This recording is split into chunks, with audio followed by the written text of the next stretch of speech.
So, who is Timothy J. Cox, the man I am sitting down and talking to right now?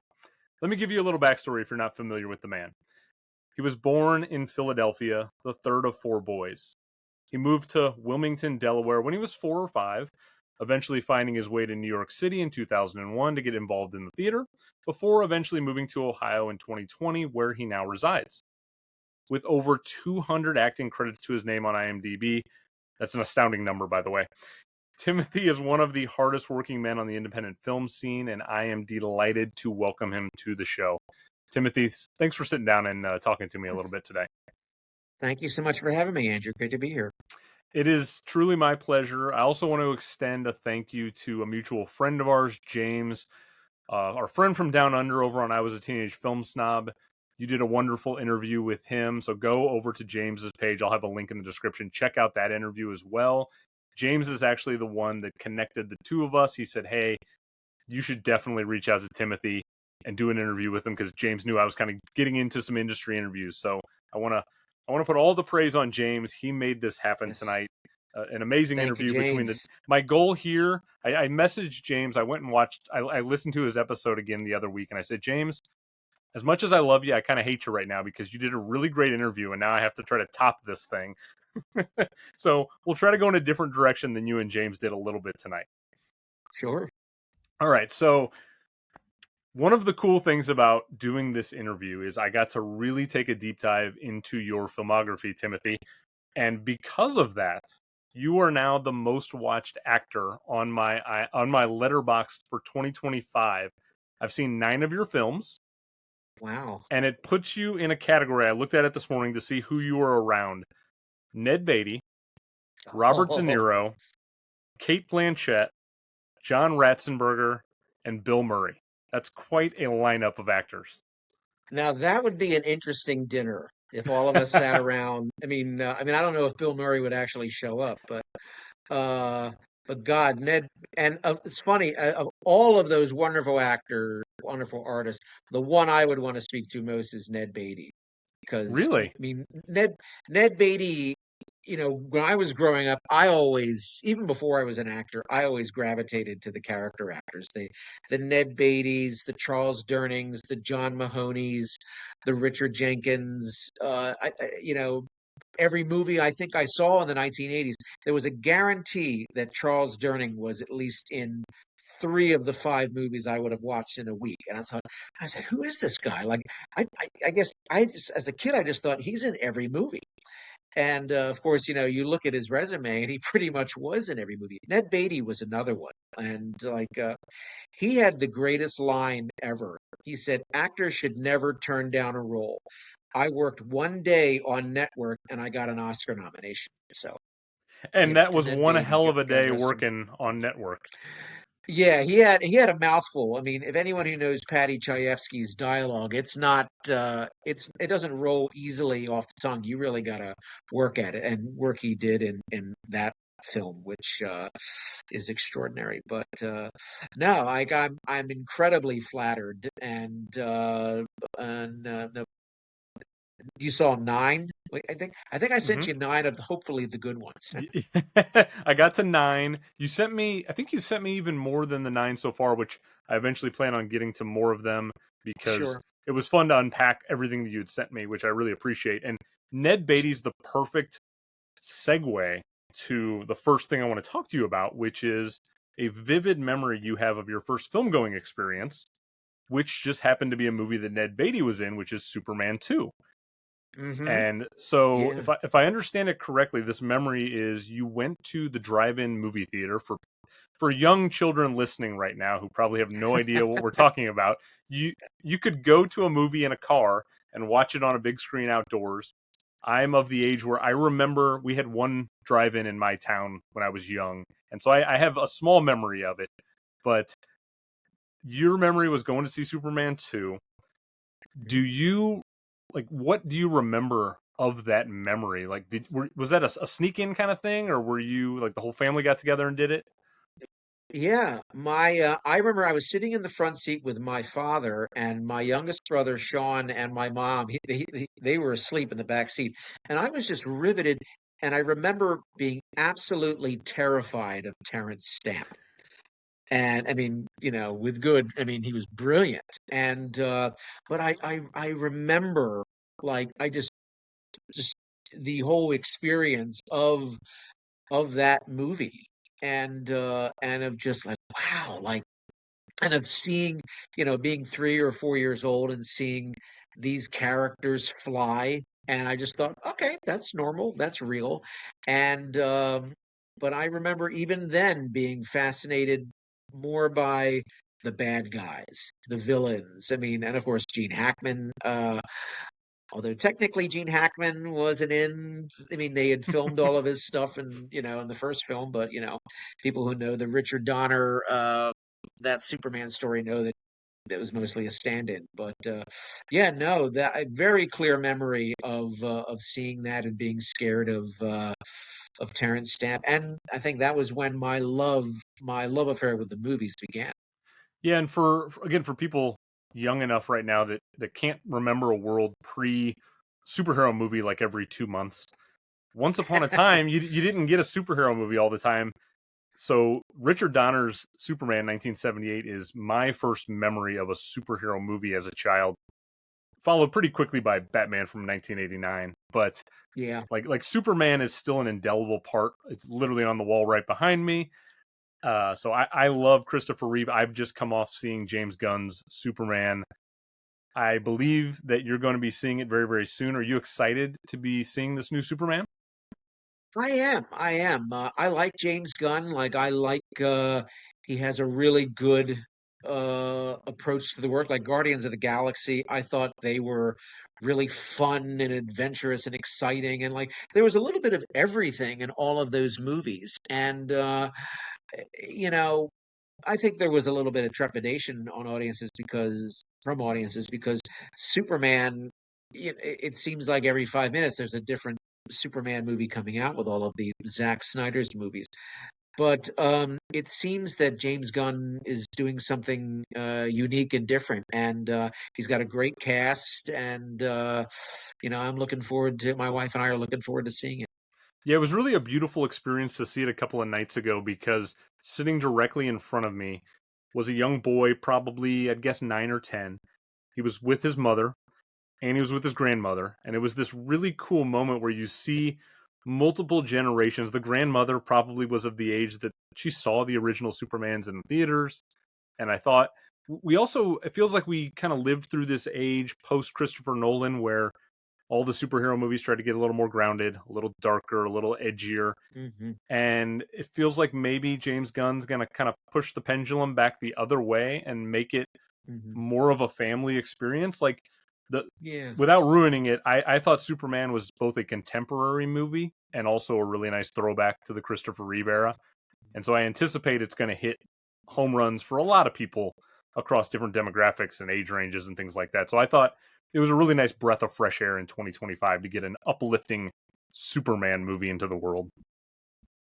We need that right now. We need something uplifting. And also, it's interesting, having the generations sitting in front of you like that. It's a reminder of the power of the medium of movies. The fact that of all generations, that movies have that power to bring us together, to entertain, to enlighten, to illuminate things, to have fun, to kind of unplug from the craziness of the world for a couple of hours. I think that's still one of the nice things about going and seeing a movie in a movie theater. You're swept away by the drama, the adventure, the fun, the joy of it. Yeah, I don't do this very often, but I've seen 3 movies in consecutive nights leading up to today. I had some odd free time to myself, and I saw Superman. I saw 28 Years Later, the new Danny Boyle zombie movie, and then last Mm. night I saw Ari Aster's Eddington. 3 very different Oh. films and 3 very Hmm. different audience experiences. Where Superman, again, large packed theater, a lot of age ranges. By the time I get to Eddington last night, very few people, multiple Hmm. walkouts, and I thought this is a really interesting world we live in with cinema where art can bring lots of people together, and yet it can also create a reaction that leads people to literally leave the theater. And sometimes it's interesting to see where directors and artists want to take their work, where I feel like Ari Aster, part of his thing is polarization and pushing people to the edge a little bit. So that was a really fascinating thing to see last night. Hmm. Yeah, I'm looking forward to seeing that as well, because he has that same kind of thing that directors like Stanley Kubrick had, that he wants you to have an experience. Or Terry Gilliam is another Mm. one where you come out, you ask questions, but if you walk out of it, that's kind of, that's sad. In my life, I probably only ever walked out of one movie out of the movie theater. Um, but usually, you stick with it because, even if it's something that's not working, you always want to go the distance with it. So you could at least, it's kind of like a track race. You want to get to the, you want to burst through that ribbon. So Do you recall what the movie was that you walked out of? it was a movie called Down with Love. Oh It yes, was, it was, with Ewan it McGregor. was Yeah. Yeah, and Reese Hmm. Witherspoon, Renee Zellweger, Hmm. and it was kind of a throwback to like the Doris Day, Rock Hudson, uh, and had great people in it, but it just I don't remember what it was specifically that made me want to like. I think it might have just been a little too much, Hmm. and that and I usually sit through just about anything, but I don't know if on that day. Uh, that just didn't do it for me, I guess. It's actually sitting on my shelf over to my right. I have Oh my God. I have an appreciation for the movie, but it's not my favorite. I have also walked out of one theater experience in my life, and it was Tom Green's Freddy Got Fingered from the early 2000s. Just Oh, not my comedic sensibility. We got on yeah, this call, yeah. yeah. Not Yeah, Rip Torn, Yep, Julie Haggerty, that's it's right. like I think even Rip Torn, like when he was even making the film, I says, I don't know what this movie's about. Yes, yeah. So that was my one, but yes, most of the time I will sit through just about anything. But Sure. let's talk about you as an actor, because I'm so intrigued with your journey from where you started to where you're at now. And we really have to go all the way back to childhood. I mean, from what I can tell, I've read some stuff about you. I've listened to some interviews with you.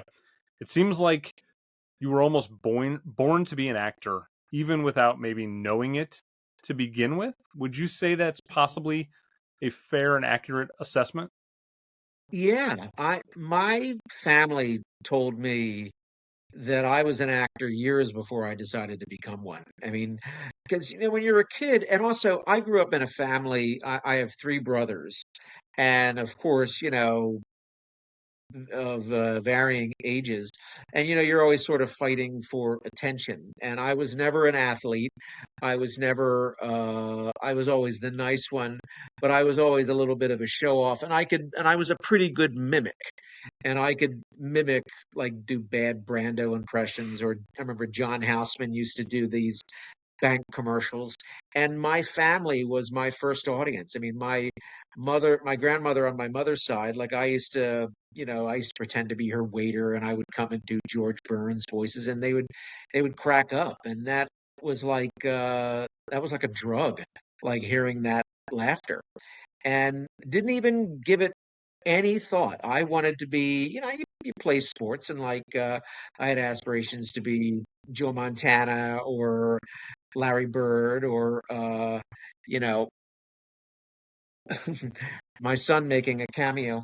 Hey, buddy. But that but I think I was eighth grade when they were having auditions for the school play, that a friend of mine, they were having the auditions for the play during the school day. And a friend of mine, Ryan Glover, said, "Why don't you go audition? You're crazy enough." And I did it just to get out of class. It was during math class. I would have done anything to get out of math class. And I went and auditioned, and it was a musical version of the O. Henry story, The Gift of the Magi. And the director was this big jolly guy named Mr. Laird, and he looked like Santa Claus. And my first audition, we're all in a room together. We're all just like 50 of us are in an auditorium. He's at the piano down, in the front, and his back is to us. And he would just call your name, and you would stand up and sing, "Doe a deer, a female deer." Calls my name. I stand up. I start to sing. He stops playing, and he looks at me, and then he goes back to playing, and I thought, well, I'm not going to get this. And it turned out that he must have seen something and cast me as the male lead in this play. And that was 1990, and I've been doing it ever since. And going out on stage and getting and hearing laughter from not just my family, but from complete strangers, that was like the aha moment, like, oh my God, like this is what I was meant to do. And then, the adventure, the mystery of, like, of actors and being an actor and all of that. That's where it all began.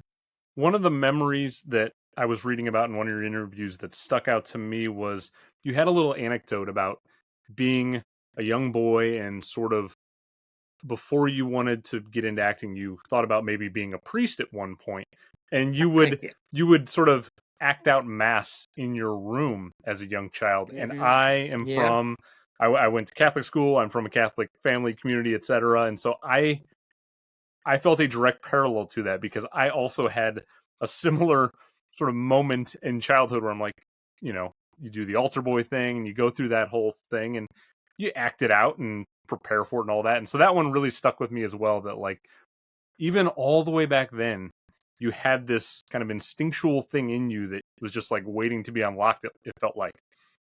Yeah, it really was. And like my favorite part, growing up Catholic and going to mass, my favorite part was always the homily, because that was the moment where the priest could really let loose. And I remember we had a really, really great priest, Father Greg Corrigan, who who was funny.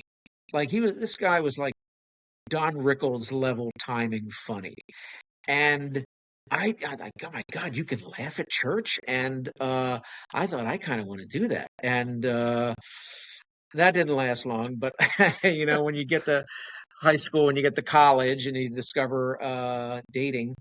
But yeah, I used to use my dad's robe. I would use like little saltine crackers as the Eucharist, and I think my youngest brother Sean was my one parishioner, and he would look at me like, "What are you doing?" And I had to make sure I had a book that could be believable. It wasn't the Bible, but a book that could be believable in size as a Bible. It was very Daniel Day-Lewis. I had to have a very specific kind of book. And but yeah, it's funny, looking back on it now, you would think like, okay, yeah, I was an actor. Like even back then, even before, I did that play. And so it's so funny. Like I hadn't really thought about the idea that if you're a priest, you're effectively like your storyteller, your stand-up comedian, you're all these different things repetitiously every single day. There is a real art to being a priest and doing what they do every day. And I would remember like when our parish would change priests every X number of years and you'd get someone who was a little more dry versus, you Hmm. get the jovial, the charismatic version. And Yeah. there is a real art to that as well. That's interesting. Well, and priests and actors have one thing, like one major thing in common is the importance of listening, like really listening, because, and of course, priests on a daily basis, hear so many different things and have to, confront and wrestle with so many different things.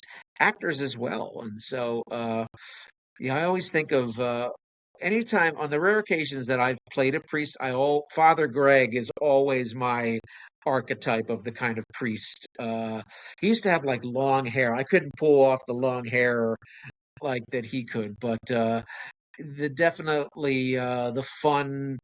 the fun loving, but also very caring, very sweet, very dedicated. That's yeah, I have very fond memories of him.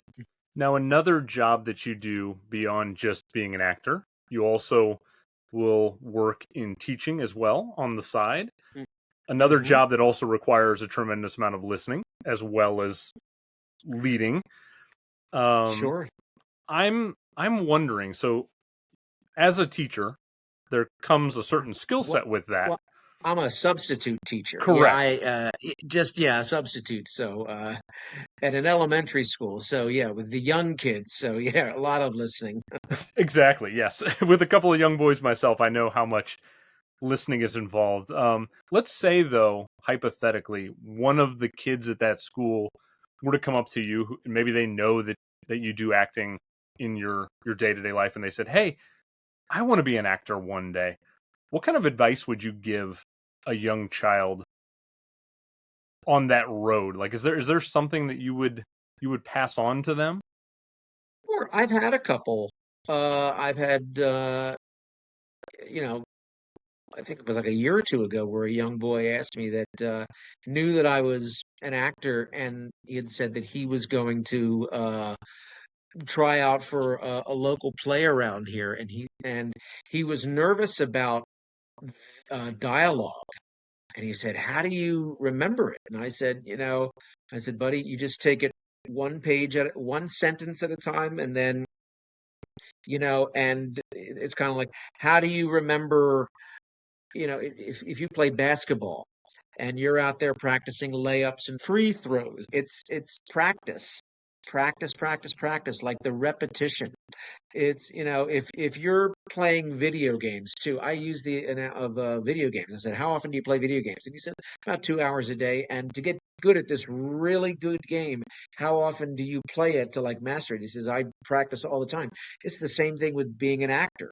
You take one sentence at a time, and then you go on to the next sentence. And then the repetition, and like with learning sports or games, it's muscle memory. You really do pick it up, just the repetition, but you got to work at it. It's like with anything.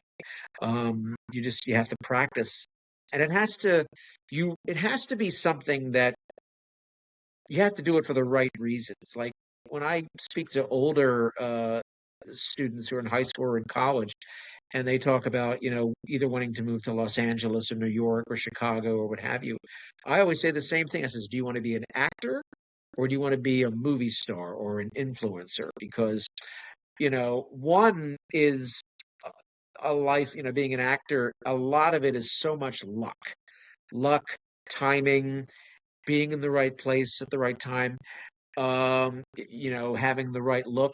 And the other thing really has nothing to do with talent.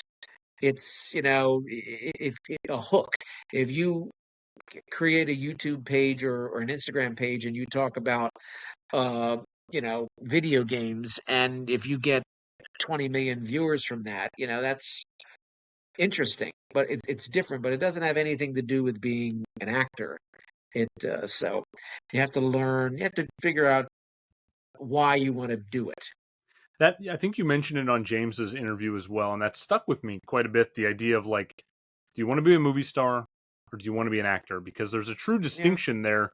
The percentage chance of people who make it to the very pinnacle of movie stardom versus the amount of working actors around the country, around the globe, there's a vast gulf between the two. Like there are just an infinite number of working actors out there, it feels like, versus the few that really make it to the very very top. Like it's sure. good to have an ambition, but also it's good to just be continually working, I imagine, more than anything.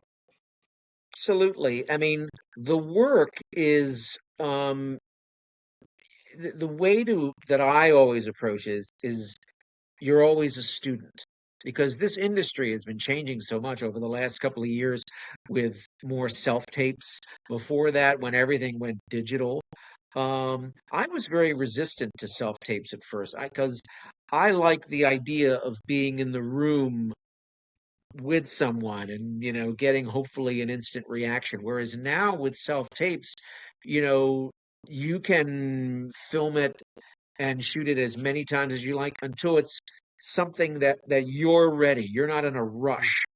And in a way, you do have to be you have to be an editor, a lighting designer, a cinematographer in a way.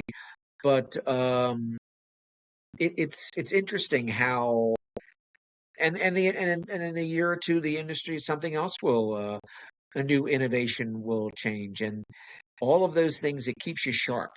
And so if you remain open and consider this work as still as a student, um, you're able to navigate through everything, I think, much easier.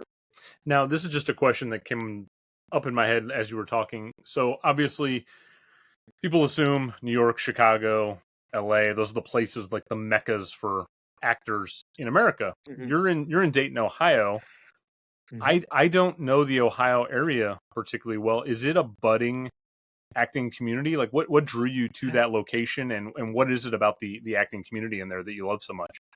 Sure. Well, when the pandemic hit, my wife Jamie has family in Kettering, which is about 10 minutes from where we are in Bellbrook. And when the pandemic hit, we knew that New York was going to get hit really, really bad. And we decided that it would be best for our family if we moved to Ohio. And yeah, I would say in the 5 years that we've been here, um, Ohio, I think, is one of this industry's best kept secrets. I really think Cincinnati and Columbus and Cleveland, they're really huge indie film markets, especially in horror films, Mm. in Cleveland especially. But there's a wonderfully supportive community here in Ohio, of people that I have worked with, my Tom Angeletti and his wonderful awesome films team that I've worked with for 2 years on films that I've written, and other collaborators, and everyone, it's it just is, it's kind of like what I've always hoped for. It like in the theater, when you do a play with a group of people and you're rehearsing for 4 or 5 weeks, and then you do a show for 3 or 4 weeks, you develop that a strong bond and ensemble. In film, in indie film, a lot of times you don't get that, and which is unfortunate, just because of things tend to be going a little faster.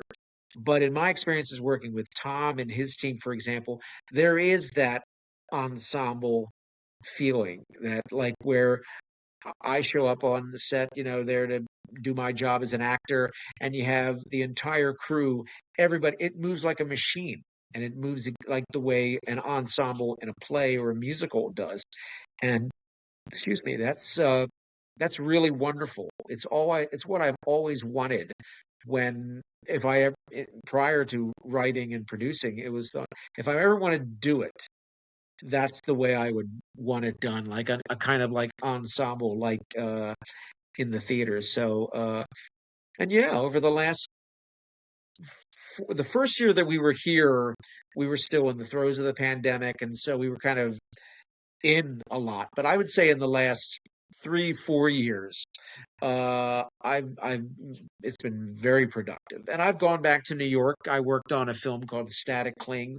Went back to New York. I went out to Chicago to work on a Batman project, and so I travel a little bit, but yeah, no, there's a lot of wonderful things going on around here. So yeah, I feel very blessed.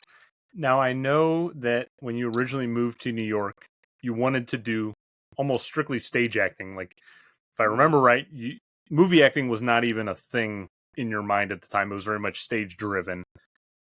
Do, Yeah. you Yeah, I wanted to be a good supporting actor in the uh-huh. theater. That was when I graduated from college. I didn't really give film or television a thought. I wanted to, I thought I was going to be a road actor doing summer stock and, regional theater and doing Shakespeare and Chekhov and all that kind of stuff. Now, there's obviously a distinction between the two forms and the two. It's just they're two totally different worlds. For you, Mhm. what are the pros and the cons between the two? And Do you prefer one or the other, or do you like what do you like about the two that differentiate themselves from each other? I think the thing is, in the theater, when you're doing a comedy, you get a reaction right then and there. Whereas if you do a comedy film, you don't know because, it all depends on how it's edited. Um, y- y- and everyone, of course, has a different ideas of what's funny. But in a live play, they'll let you know what's funny, and it's interesting where audience A that comes in on Friday night, they will laugh uproariously, and then audience B on Saturday night, they will not. They will only laugh a little bit, and then so it. I think the live reaction in theater is great, but I've always been 50-50 because I love the like when you're out there on stage in a play, there's no cut, there's no action, and the beautiful thing is that it's exciting, is that anything can happen, and that's I think that's still the exciting part for me. Whereas film, I enjoy just the process of the making of the fact that, of how movies are made. When I first started making movies, I was coming from the theater, I was very impatient Hmm. about the process and how, but you get an appreciation for the fact that movies are not just made from the acting. Movies, there are so many different departments, whether it's makeup and costume and lighting and art direction and sound and all of those things that all really contribute to create that ensemble that makes a movie. And of course, the writing. It all starts with the script. But yeah, again, I would say I'm 50-50 on theater film.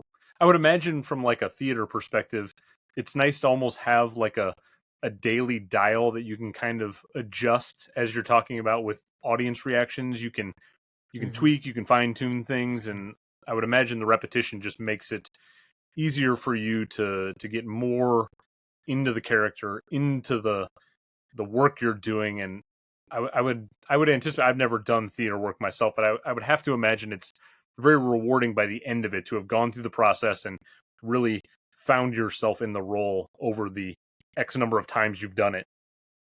Absolutely. I just did a play last month, and it was a short run, and we had 8 performances. And it probably took me the first 3 or 4 performances to kind of ease in, which is, I mean, it's kind of like your preview period where, you learn kind of what the play is about by based on how they're reacting or what's working or what may not be working. And, there are things that you're always working. You never, even when a show opens, you're always thinking, "Oh God, I missed this or I missed that," or "Oh God, we were way off. Like we thought that it was about this, but now it's something." And so that's the joy, also the excitement, because you're always. It's kind of like trying to solve a mystery. You're always trying to figure out, and you're never going to find. There's never a point where you get the answer. It's people have been for over 500 years have been trying to figure out Hamlet. And that's why there are so many productions, is that everyone's trying to unlock this mystery. And why it's still being done is that everybody wants a crack at it because they think in their production we're going to crack the code. And it's like, and it's not a bad thing if you don't. It makes it fun, that like still trying to, you know unlock that the mystery behind it all, and that makes it fun. Really, it does. Something else you said on the interview you did with James that stood out to me was you were talking about the distinction between stage work versus film work, and sort of the idea that when you act in a film, once you're done with the acting, it's just kind of hands off, and then obviously it gets turned over to the director, the editor, all the other departments. Mhm. Sometimes I feel like you could almost probably forget, oh yeah, I acted in that part X number of months ago because there's such a time in post production. And it reminded me of just like in a different vein, podcasting, and the difference between hosting a show like I'm doing now, which feels more theater like, where I'm in control of things, and versus when I do a guest spot and maybe I do it 4 months out, and then it goes into the hands of that podcaster and that editor, and what they Mhm. do with my work is up to them, and it's completely out of my control. And it's a little bit scary to kind of put yourself out there and not have control over the final product. Do you ever worry about when something's turned over, or do you just kind of like move on, or what's your Yeah. relationship with acting on film? In film, like I don't like to watch playback. Hmm.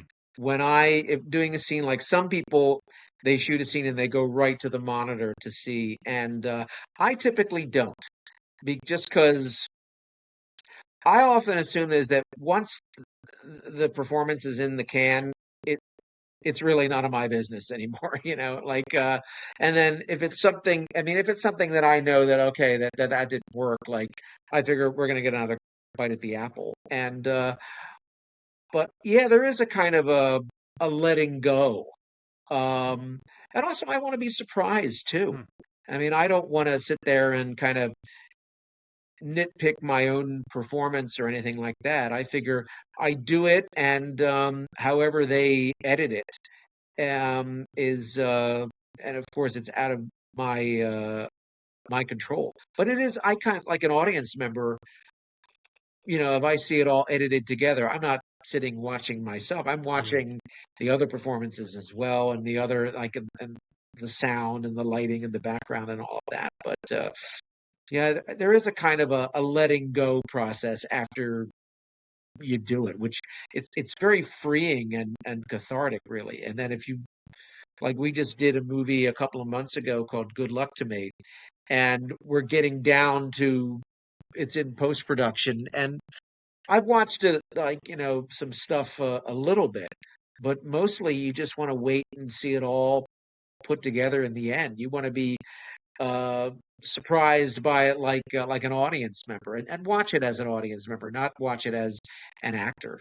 I know there are some actors who are sort of famous for they can't go to their own premiere of their movie. They don't want to see themselves on screen.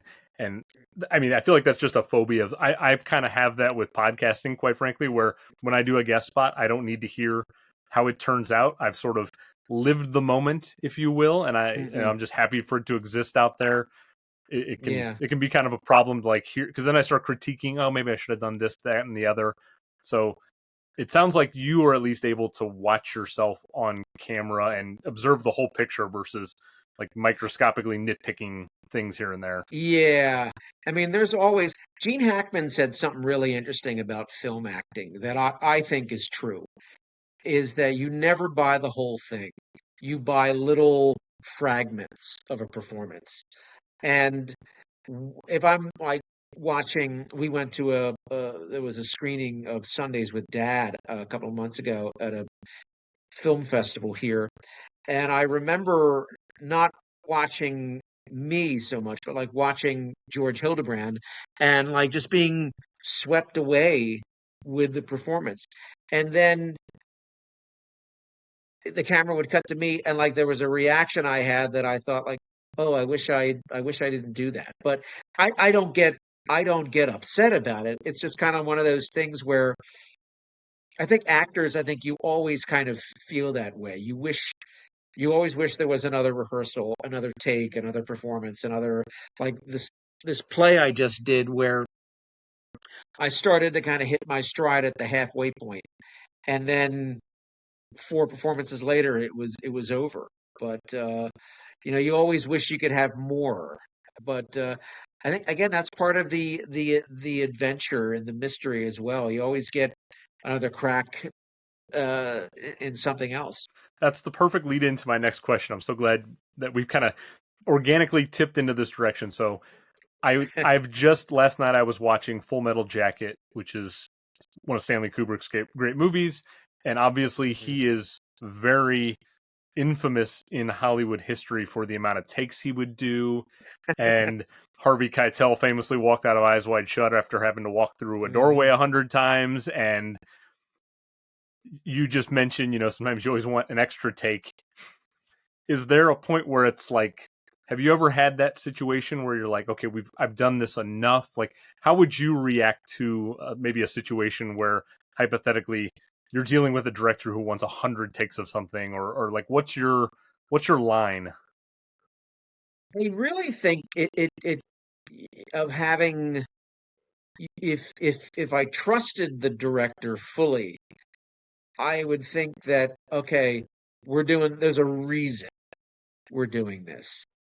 But I think when it gets like Gene Hackman, I think had to do 100 some takes for Warren Beatty for Reds, and before after the 100th or after the 99th take, and he said, "This is the last one. We're not doing 101." But it's something that I always trust the director and the cinematographer. If they're looking for something specifically, if there's a specific moment. Now, um, if you're just doing it, willy nilly, I think there's got to be a reason behind it. But if I trust the director, that I said, there's a reason why we're doing this. That I don't think I've ever done. I think the most I've ever done for one specific scene is maybe 10 Hmm. takes, but like nothing, certainly nothing like, I mean, David Fincher is Yeah. another one that's famous for that. But I always think that because I think that's one of the things that people always say about, or Michael Cimino on Heaven's Gate, Hmm. like, you know, I authenticity. And the problem is that time is money in film. In the case of that, I mean, it bankrupted United Artists. So that, and my thing is, I mean, yeah, I'm a fan of efficiency and things moving along, but if there's something that a director is really passionate about, and if I trust them, then I'll go along with them. But I don't think anyone wants to do 100 takes of anything. You know, I think it was Marissa Tomei was telling a story where Sissy Spacek had to slap her in the bedroom, Hmm. and I think they did 15 takes of it. And of course, they have to do a take, retouch the makeup because Sissy Spacek probably has a good arm. And she said, and after take 12, I was like, Todd, do we have it? Like so, but 15, but like that, it would probably knock me out after a while. Yeah, and I mean, you primarily operate in the independent cinema world, which Mhm. obviously budgets are tighter. It's a different world where a lot of times you're probably not afforded the amount of takes that you want. I mean, you see stuff with like Sean Baker, even though he's coming off a Best Picture win with Anora. I remember Mhm. seeing like a little behind the scenes thing on that where he got a shot that he wanted quicker, and he and the cast and crew celebrated because they saved X number of thousands of dollars that day because they got it quickly, and they Yeah. could they could allocate that money to another spot that needed it. And it is a really interesting world when you're probably operating on more of a shoestring budget that everybody's kind of got to be Yeah. on the whole time.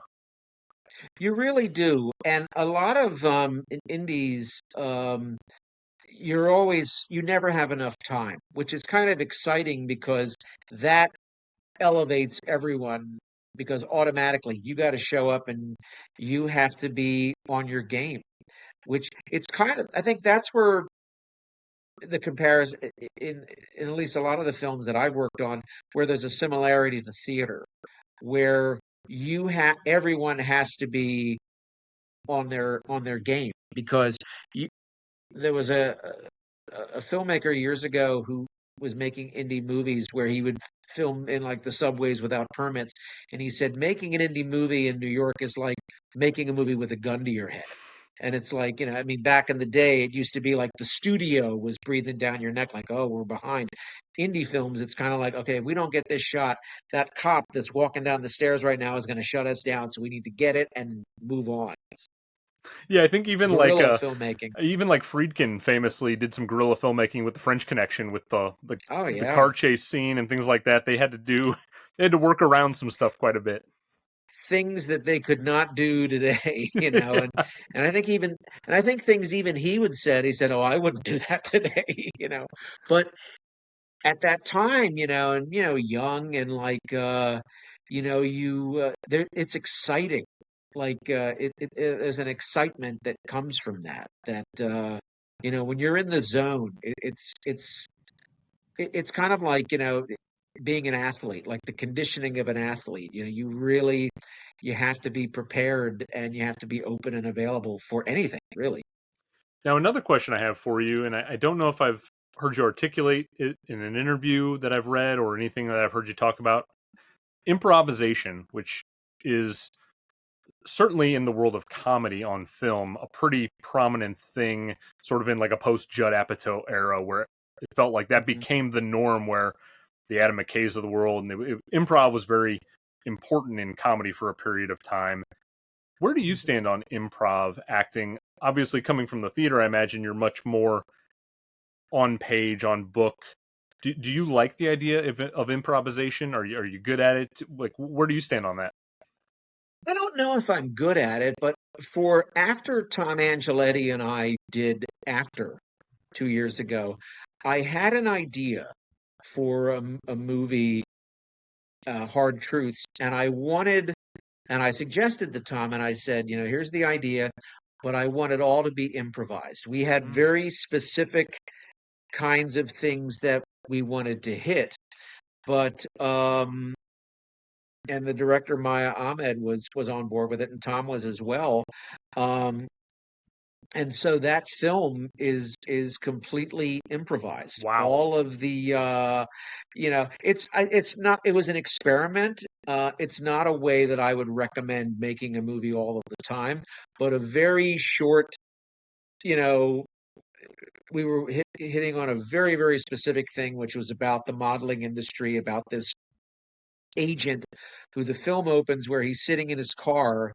He has this news that he has to tell his client, who is kind of like a daughter to him, and it's not news that she wants to hear. And you know all of the interactions. I mean, you've seen the film, I right? have, yeah. Yeah, This puts a whole new spin on it now that I'm hearing about this. yeah.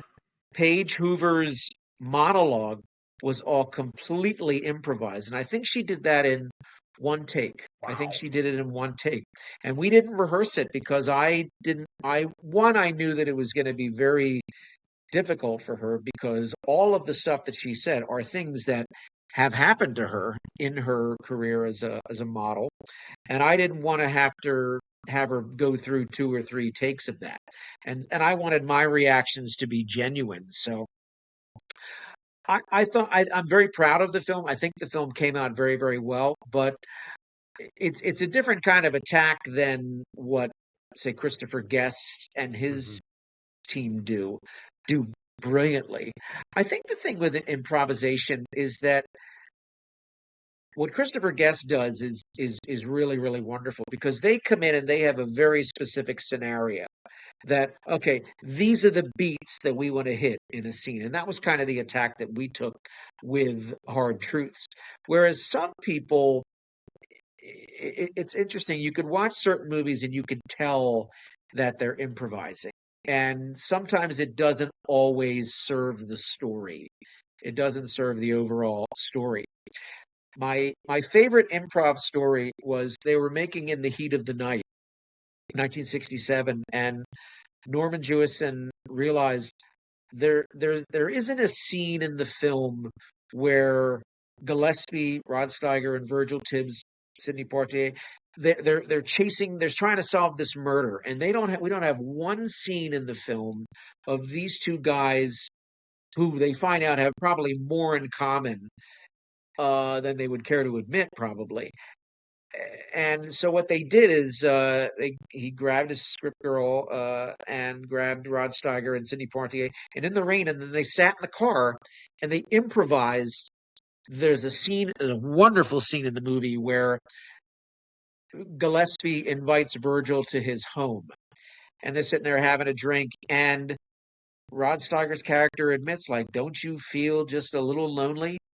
And like he's being vulnerable, which you'd not seen Gillespie be vulnerable. And Sidney Poitier leans back and he says, "No more than you." And immediately Gillespie snaps right back into that. Don't be smart. And it was just it's a beautiful scene. It's my favorite scene in that movie. But that was all developed through improvisation. They went in and did it, edited it, and they typed it up. They memorized it and they shot it. And I think it's the best scene in that movie. Now, that to me is an effective example of improvisation and then leading to, something that goes in the script.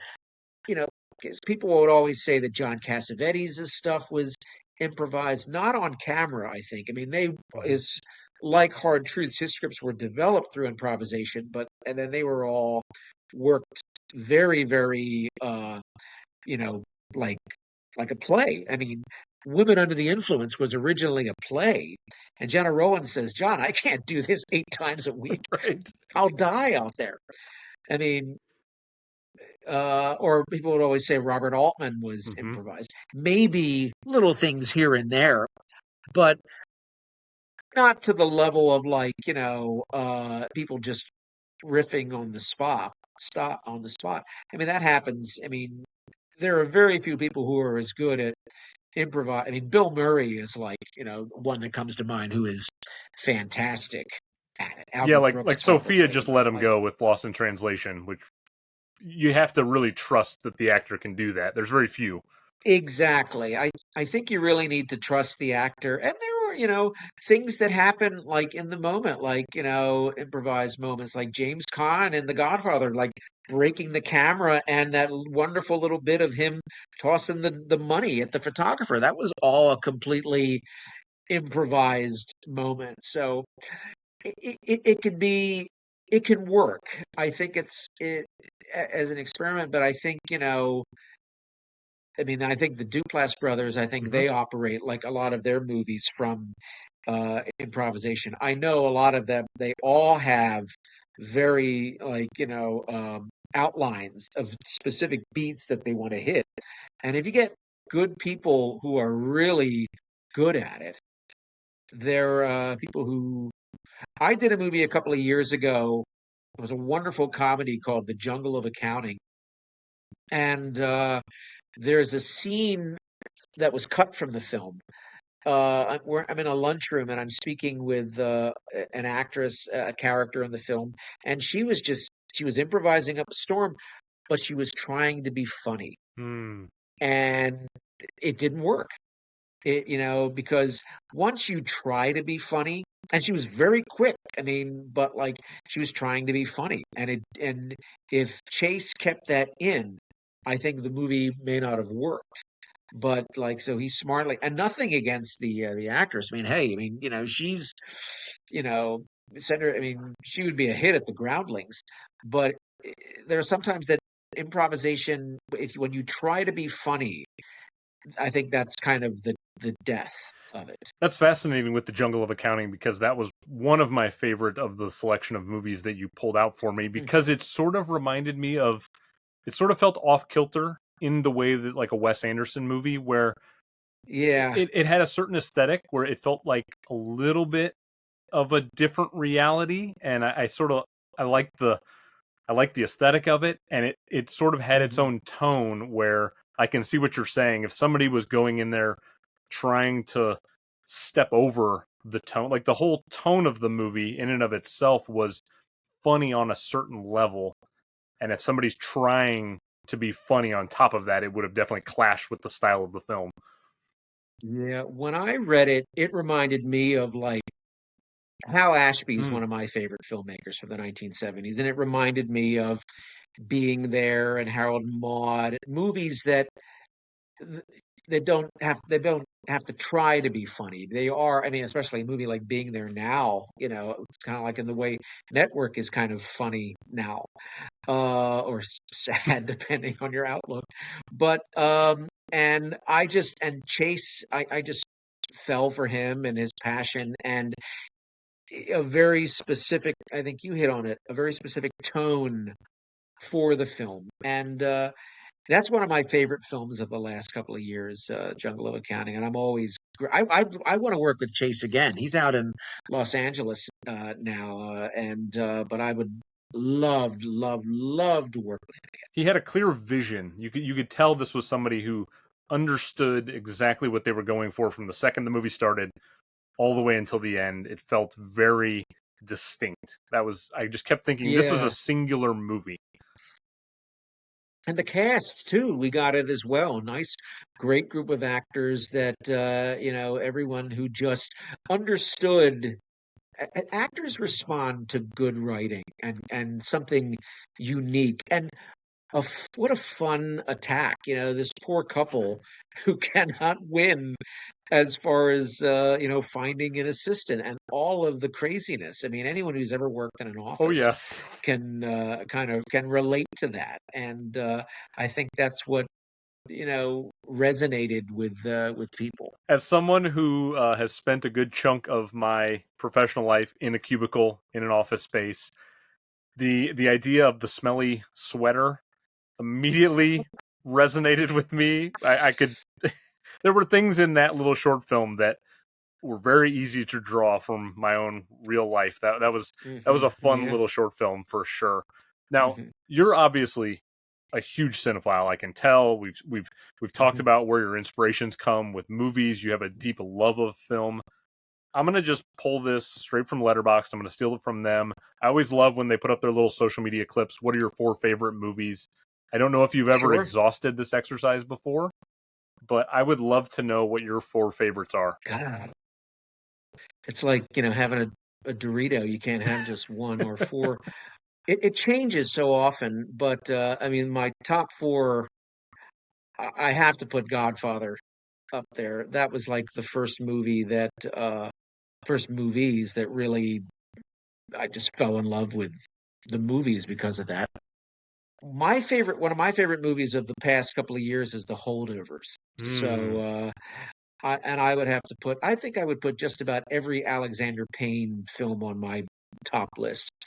The Big Lebowski, I think one of the most clever, original, still funny, and The Sting. The Sting is a movie that I used to watch almost every weekend when I was in high school, and just one of those movies that I thought was just so much fun to make, and just very colorful and fun. Yeah, I loved it. I'm so glad you pulled out The Holdovers, which Paul Giamatti is just a brilliant actor. It was so nice to see hmm him. He's obviously had his moments before American Splendor, which I know you're also a fan of, but it was nice to see him Oh yeah. really get elevated and celebrated.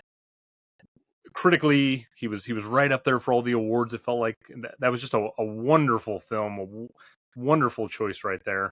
I know you're also a big fan of Sideways as well, which is another great Oh Giamatti yeah. role.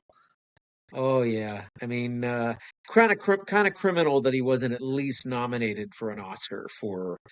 I mean, there's that moment in the end of the film where his ex-wife tells him that she's pregnant, and just it's proof that like actors in film could say pages of dialogue in a look. Gene Hackman had that talent. Gene Hackman could say pages of dialogue in a look, and Mr. Giamatti had a moment like that in Sideways there. Okay, great 4. Love the choices there. Another question I have for you, and I probably know a couple of the answers from some of the digging in, but for people who don't know you, I'd love to let you kind of expound upon this. Who are some of Mhm. the bigger acting influences on your own career? Are there any actors that you use as inspiration, or you've been moved by? Who are those men or Oh, women? sure. The biggest inspiration is Jack Lemmon.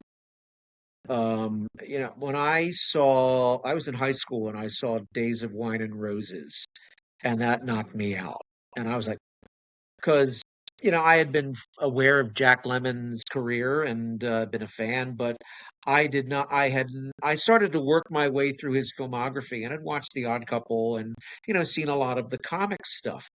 but had never seen Days of Wine and Roses, Save the Tiger, Missing, Tribute, or The China Syndrome. Excuse me. And I thought, wow, that's a completely different actor. If you look at Jack Lemmon in Some Like It Hot and Jack Lemmon in The China Syndrome, that's incredible range. Spencer Tracy is another one. He's who my son is named after. Um, Maureen Stapleton is Mm. probably one of my favorite actresses. Just so heartbreaking. My regret is that I never saw her on stage. Kathy Bates is another one. Kathy Bates, I mean, she's through 77 years of age, still kicking ass on Matlock, and she's fantastic in it. Got an Emmy nomination, and Jason Robards Mm. is another. I mean, there's so many, but like Paul Giamatti, Alec Guinness, Albert Finney. I know you mentioned Donald I'm old enough. Sutherland. Donald Sutherland in Ordinary People. That was another one of the. I was in religion class, and we were showing. Then they were, and the teacher was showing Ordinary People, and I had seen the movie before, and I don't know. A movie hits you when you watch it at another time in your life, and that final scene between him and Mary Tyler Moore, that wonderful, like, and it's just very quiet, very subtle. And I think that was the scene where I said, I'm an actor. Like that's when the Mm. moment that I saw that I thought, I want to have moments like that. I want to be like, I'm an actor. Like, no more messing around. I'm an actor.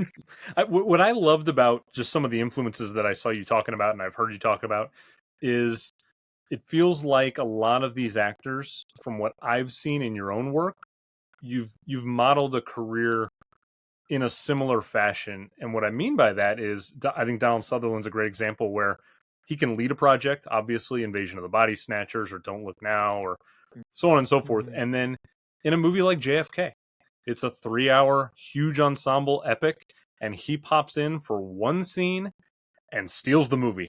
And Yeah. that kind of I've watched 9 of your films. Some of them you're at the forefront, some of them you're a secondary actor, a secondary character. And what I've been so Mhm. impressed with in your work from what I've seen so far is you can lead a film. You have a magnetism about you that I'm compelled to want to watch you.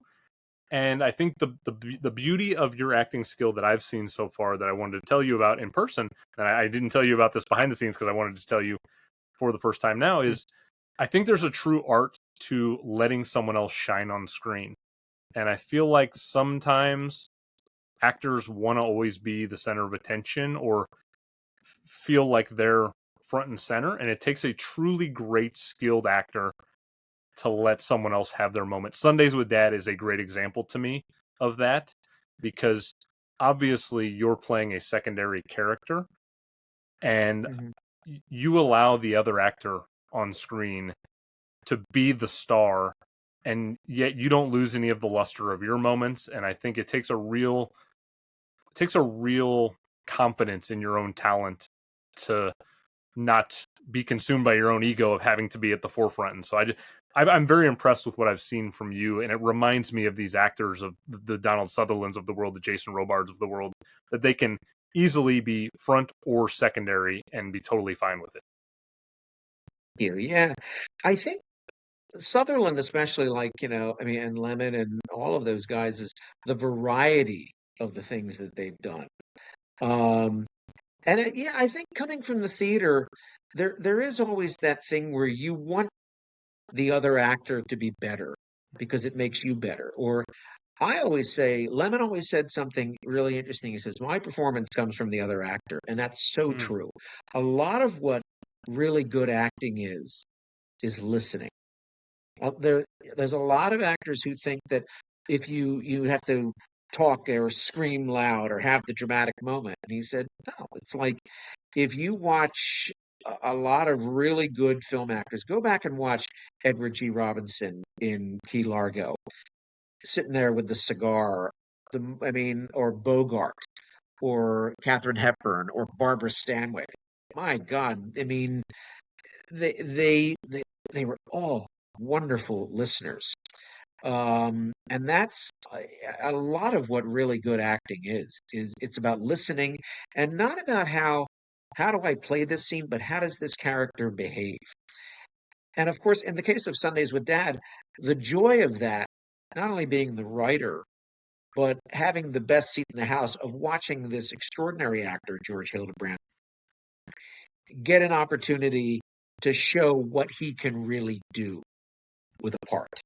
And I mean, and it was great. And we shot that in about a little under 4 hours because George and I think we rehearsed for like a year because George had, of course, the lion's share of the dialogue, and he had that Hmm. enormous speech that I gave him. That and we would just meet on Zoom for like half an hour, 45 minutes, and we'll just drill the lines. And so that by the time, kind of like we were saying before about Sidney Lumet, we rehearse, and that by the time we get the set, we know these guys so well that, and Tom Angeletti and Jake Reynolds and all the team in there, we're able to shoot in long takes where we're actually feel like we're invested in these characters where we don't have to worry about, okay, we're going to cut here and we're going to move the camera there. And we were able to really build these characters and build that relationship. So, and that's, that's really what it's all about. After the same thing, I wanted, Beth Metcalf to shine, or in Hard Truths, wanting Paige Hoover. And I'm a fan of actors. I love actors. And I get to have the best seat in the house when I work with them, and it's great. I can tell how much passion you have for acting in general. Like the idea that Jack Lemmon is the sort of like the singular number one inspiration, and I think Hmm. you hit the nail on the head with he can be in The Odd Couple and he can be in Missing, and like you said, Save the Tiger. There are all these different roles. He never allowed himself to be put in a box, and Yeah, that's the way. From again, I've only seen 9 of your films. There are so many out there that I haven't had a chance to get to yet, but just in that small sample size, I can tell you haven't allowed yourself to fall into a box. It feels like you can be chameleon like. You obviously know, I've heard you say you sort of gravitate towards characters that are a little more earnest, but that doesn't mean you're necessarily falling into a single archetype in every one of those films. You've sort of dipped your toes into different genres, different styles, different characters. yeah. You always want to do something that's a little different, and something that, or if you these days, if there's a part that scares me, that's when I'm all in. If there's something that I'm not, God, I'm not really sure I can do that, or if that's when I did Doll It Up. It was a movie I did a couple of years ago. Doll It Up was a movie when I read the script, I thought, well, this movie is going to be one thing or it's going to be another. It's either going to be sophomoric and it could be something really heartfelt. And it's a very funny movie, but I never looked at it as a comedy. That movie to me it was really about where I think are as a people, where we're not talking to each other, where if if if you're in an argument with somebody, whether it's in person or on social media, you can just cut them out. You can unfriend them. Or in the case of Dial It Up, you can just replace and get another. And I thought that was really interesting, like to look at it from that standpoint. But it's the same thing. Jack Lemmon never thought The Apartment was a comedy. Dustin Hoffman never thought Tootsie was a comedy. And I think it comes back. When you're doing a comedy, if you play for the laugh, you're not going to get it. But if you play it like it's Hamlet, um, that's because audiences can connect to that. Doll It Up was another one of the films that stood out to me the most of the ones I got to, and you already touched upon it. I remember I messaged you on Instagram and said, "Wow, that was really funny." That was like my initial. I like blurted it Yeah, out as a reaction. You said, "Oh," and you told me what you just said here, which is that you didn't see it as a comedy. And then as I sort of started to unpack it a little bit, it immediately brought to mind Craig Gillespie's Lars and the Real Girl that stars Hmm. Ryan Gosling, which sort of has a similar setup, if you will. However, they're exploring Yeah. different things. That one's more exploring somebody who's dealing with grief and dealing with there's a lot going on with the character Ryan Gosling's playing versus the character that you're playing and Doll It Up, but they're both exploring the same idea of acceptance of like a community coming together where we've sort of lost touch. And I found those to be really fascinating movies to watch. I was watching them sort of side by side. I would encourage Hmm. people to. I feel like I can't remember if Doll It Up was one of the ones on YouTube or not, but I would encourage people I to think check it it's out if on they can get to it. Vimeo. Yeah. Yeah, Hmm. that was a really really interesting movie, and I can only imagine what the pitch was to you or what you saw in a script to because like you said it could have easily veered in one direction but it stayed true. Yeah. When you read these, like, log lines of casting notices, and I thought, wow, like that, I perked up because I thought, wow, that's really different. But your fear is, it's like, I wanted to talk to the Yolande who is the director, because in a conversation what their sensibility is going to be and how, because again, a story like that can be very sophomoric, and you have to deal with it in a sort of sensitivity, because in his mind he thinks this is a real relationship, and he's has the conversation, like has her end of the conversation all mapped out, and it's and in speaking to Yalan, I realized very, very quickly that this was someone who was very serious, and we had a lot of discussions, and it was my first kind of sex scene, and it was very uncomfortable.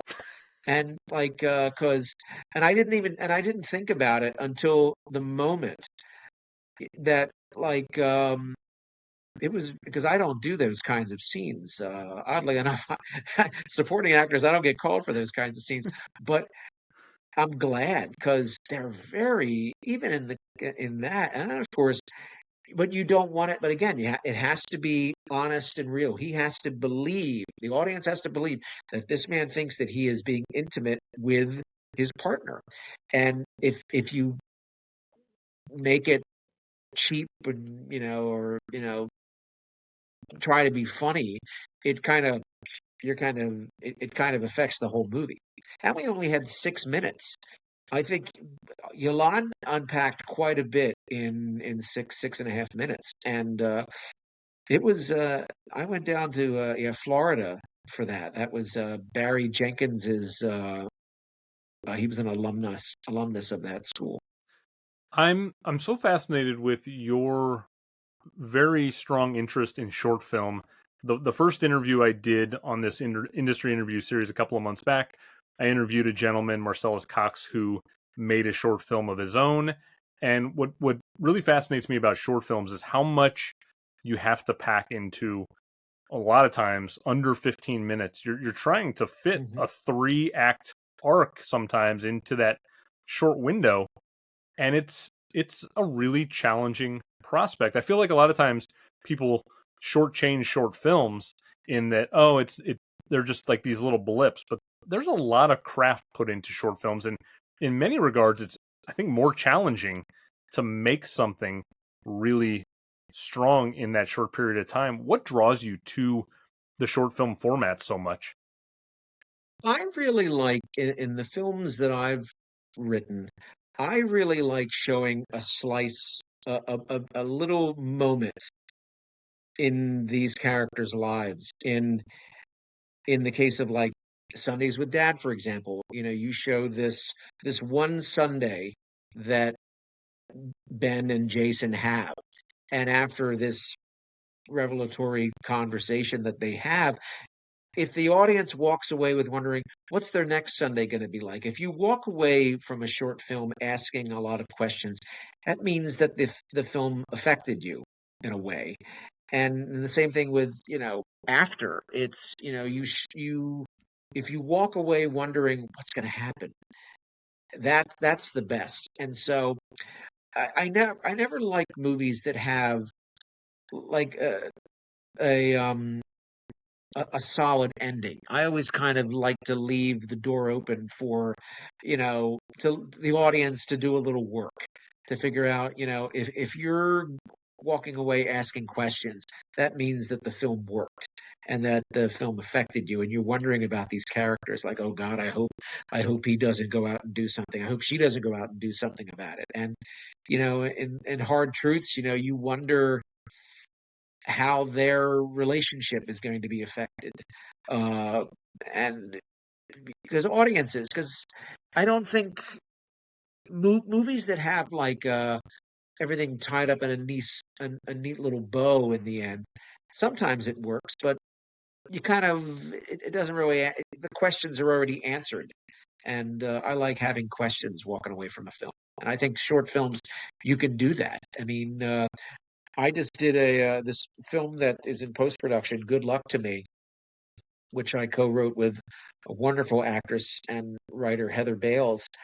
It's a story of a couple. They have been together for 20 years, and they have reached the point in their relationship where it's going to go one way or it's going to go another. And you see this journey, and when you see what the film is about, you kind of ask questions of like, well, what's their next chapter going to be like? And I like that. I like having the audience do a little work. I'm so eager to see what that movie is when it comes out, and I hope I'll have a chance to watch it because when I heard Yeah. you sort of tease it on James's interview that you did with him, I immediately messaged you and I said, "Have you seen Andrew Haig's 45 Years?" Because it sounds very similar. That movie is emotionally devastating to me. Charlotte Rampling's unbelievable, and it leaves me in the same spot where the movie just kind of ends with enough Hmm. ambiguity to where you start saying all you think about is trying to unpack the amount of stuff that you've just been given and where the relationship's going Yeah. to go. And so the way you described Good Luck to Me sounds in a similar sort of vein where there's something that there's some sort of conflict or whatever that's going to Hmm. potentially drive these two apart or lead them to be stronger together. I'm very intrigued to see what that movie is. So I hope I'll have a chance to watch that at some point.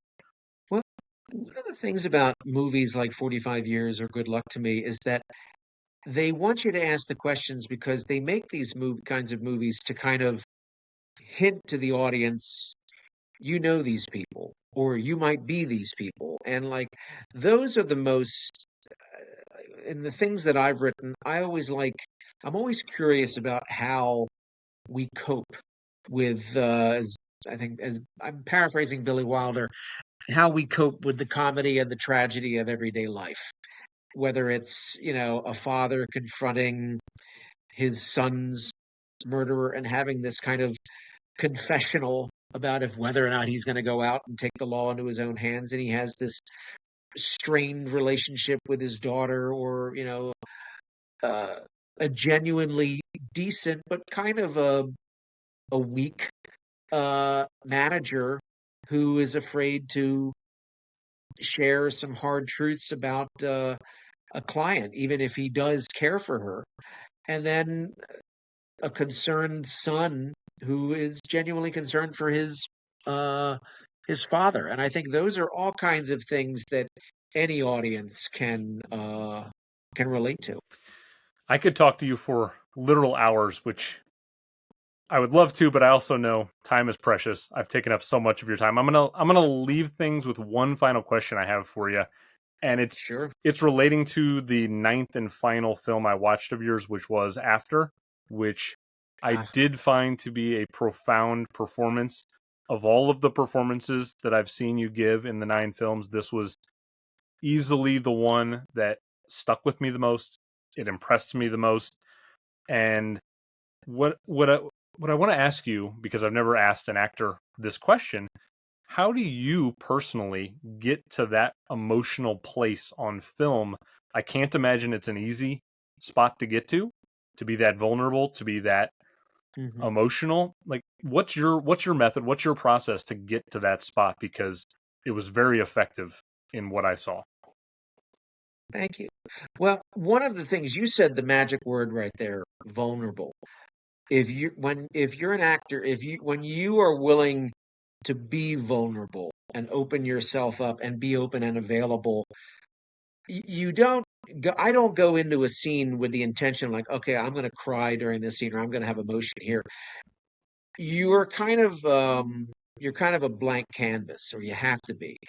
And again, it's really my performance comes from Beth, from just being around, like being in that apartment. We shot the film in my wife Jamie's, now I believe 95-year-old grandmother's old apartment here in Dayton. And, just when you're on set, I mean, there's a wonderful thing that happens. Like when you rehearse with an actor over Zoom or whatever, you're kind of doing it for the lines, but the emotion might be there a little bit. But it's when you're on set, you're in the room, and I still get the jitters, not jitters of like, oh God, I can't do this, but I call them nerves of anticipation. And with the nerves of anticipation, that vulnerability, I think relaxation is the big thing. If Beth and I both knew our jobs, Tom, Jake, Alex, Bob, Maya, all wonderful people. Um, when everyone's working in that ensemble, it makes your job as an actor easy, where you can relax and be vulnerable in a way where you can do anything, really. And I think that is the key, again, to what really good acting is just if you be vulnerable, if you be relaxed, and when you're relaxed, you're kind of you could be ready for anything, like any happy accidents, as Peter Sellers used to say. Um, so for me, it's kind of like we were doing Good Luck to Me, and there's a scene in the film where Heather and I are sitting at a bar having a drink, and I just break down and cry. Didn't intend it.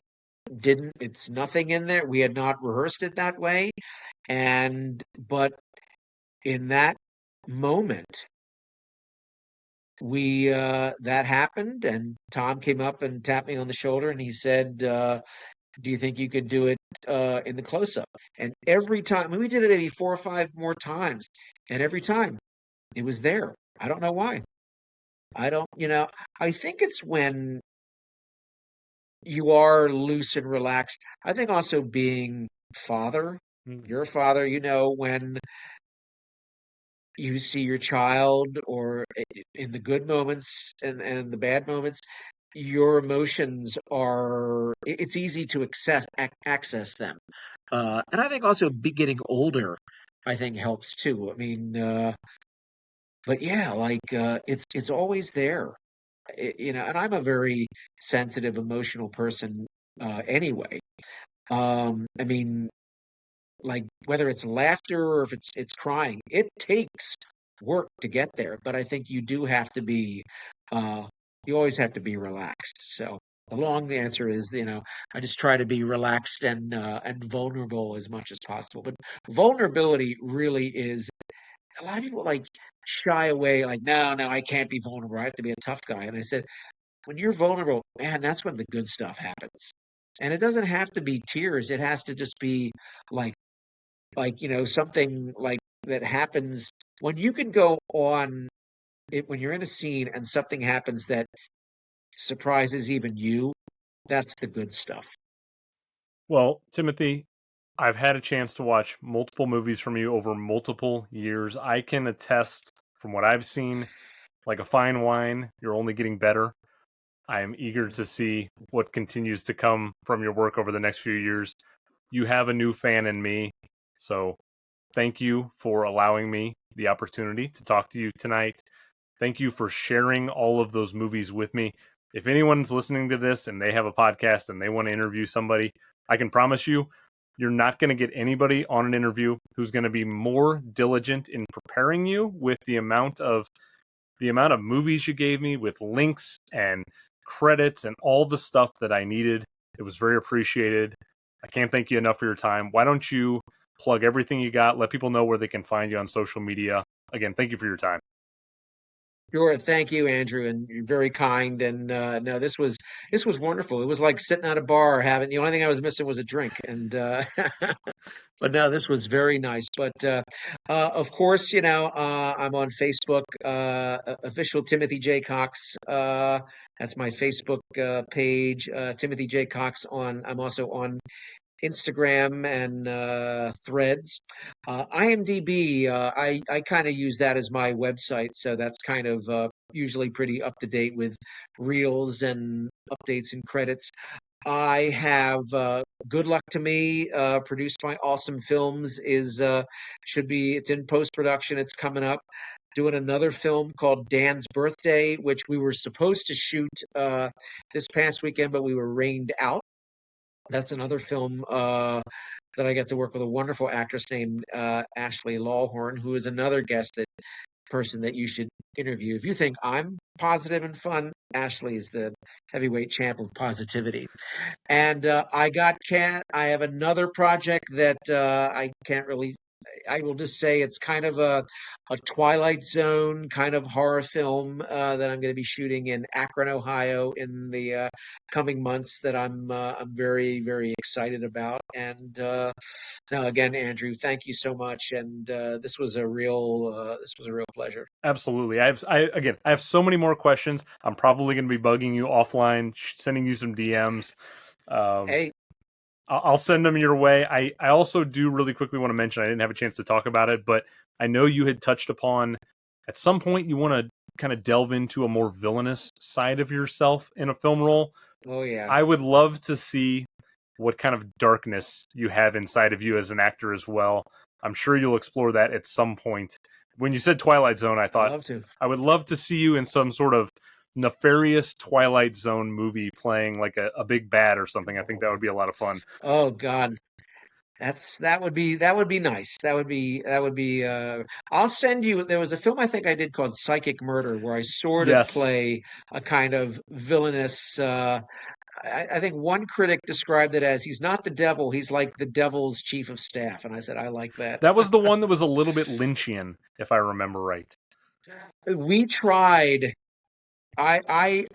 for that, I watched a lot of Twin Peaks Mm. and David Lynch, and I became a Lynch fan.